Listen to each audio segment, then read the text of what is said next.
What's going on, CPC fans? My name is NarthVader, one of your CPC analysts, and today I bring you to Week 7 of Top Plays of the Week, where I pretty much bring to you some of the fantastic plays the coaches not used, I guess, the coaches did, and reward them. So pretty much, I got 4 for you this week. Let's just hop straight into it. So in the number 4 spot this week, we have a play from Andrew, aka Muse the Best, coach of the Portland Trail Blazers. He's taking on Verd and the Adelaide Zydangos. So I think it was here. Was it here? Oh yeah.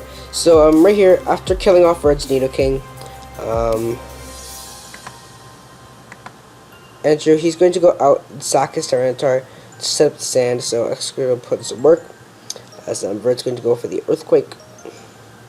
And it's going to go into Excavator, and Victini is at a low amount of health. So Andrew's going to predict that and get up a Swords Dance. So as Victini does go down, or it will go down to the sand, as Andrew does get that prediction right and gets the Swords Dance off. And pretty much he can dent a huge hole into his team as Weavile and Tracheon die, and Blastoise and Dragonite get 2 KO'd. And well, unfortunately, right here, Andrew is going to flinch the Dragonite, and then he goes for Shadow Claw and crits the Mega Blastoise, which they would have gone to a kill, but pretty much the Swords Dance play really put a lot of enormous pressure on Verd early on, and while the hacks did suck, Andrew definitely put himself in a huge favor, in a good position, and that earned him the number 4 spot this week. So congrats to Andrew, and let's move on to the number 3 spot this week. In the number 3 spot this week, we have a play from Techno Strike, coach of the Carolina Panthers. He's taking on Juiced and the Angels of Behem. So pretty much, Techno's in with his Vaporeon, as Juiced is the monster Cure Black. As he's gonna go for the Fusion Bolts and get a huge amount of damage off on the Vaporeon. And right here, Techno is gonna sack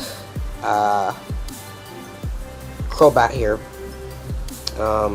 Which I guess is fine, because Crobat or Vaporeon would have had to sack, and he still has sack there.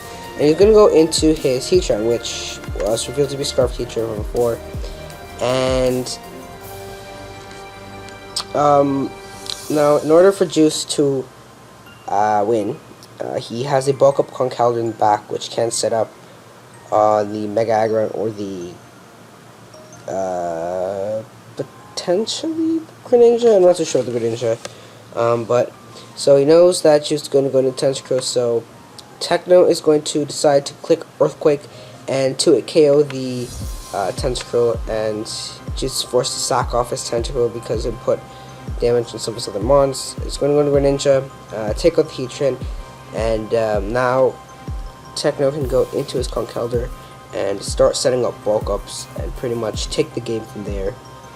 And just pretty much it's going to go a little bit back and forth as he's going to set up bulk ups and use Drain Punch and Mach Punch to pretty much clean the rest of Juice's team, and thus earning Techno the number 3 spot this week and the win. So congrats to Techno on that, and let's move on to the number 2 spot this week.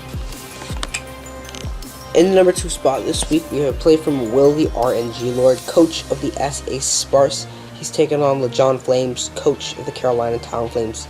And after taking out Lejon's Rotom Wash with his Volcarona with Bloom Doom, Lejon decides to go into Mega Pinsir.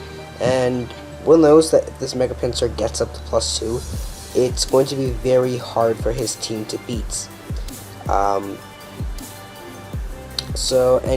While there's a Scizor, his team can deal with Scizor and Necrozma, so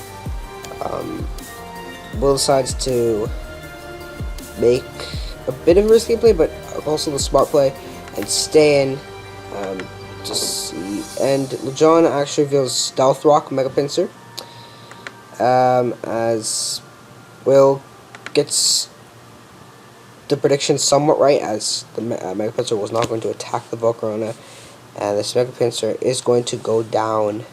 That's a huge threat to Will's team gone, and this helped Will with the win and a number 2 spot this week. So congrats to Will on that, and let's move on to the number 1 spot this week.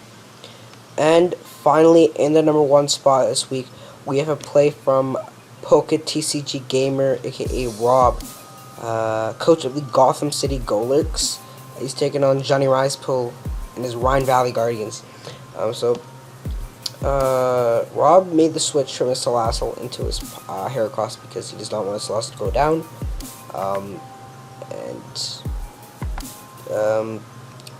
Johnny's going to make a double, predicting that, and go into his Latios.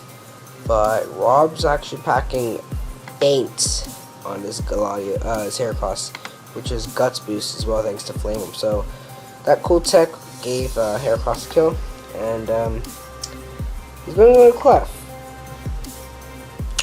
And Facade Kentuko, and Heracross still as well.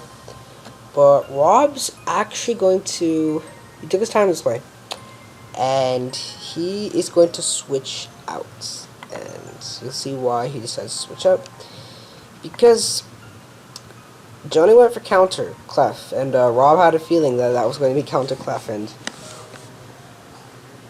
that, when I saw that, I was like, wow. Rob saw that coming. So that was really cool on Rob's part, and that's going to allow him some offensive pressure. Unfortunately, the Celestial is going to go down, but at this point, he pretty much cleans up with Heracross after the Thunderous does, or after the Metagross goes down. Metagross and Thunders, whatever. Pretty much though, that play saves his Heracross, and Heracross is going to clean up late game after the Suicune and after the Metagross goes down. That is pretty much game. So thanks to that amazing play, that earns Rob the number 1 spot this week and the win. So congrats to Rob on that, and that concludes week 7 of Top Plays of the Week.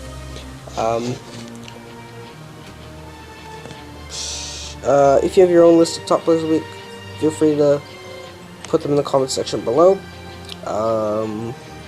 Make sure to go subscribe to all the CPC coaches channels so you never miss a CPC game. And that's pretty much it. My name is NarthVader, one of your CPC analysts, and I'll see you for next week. Peace.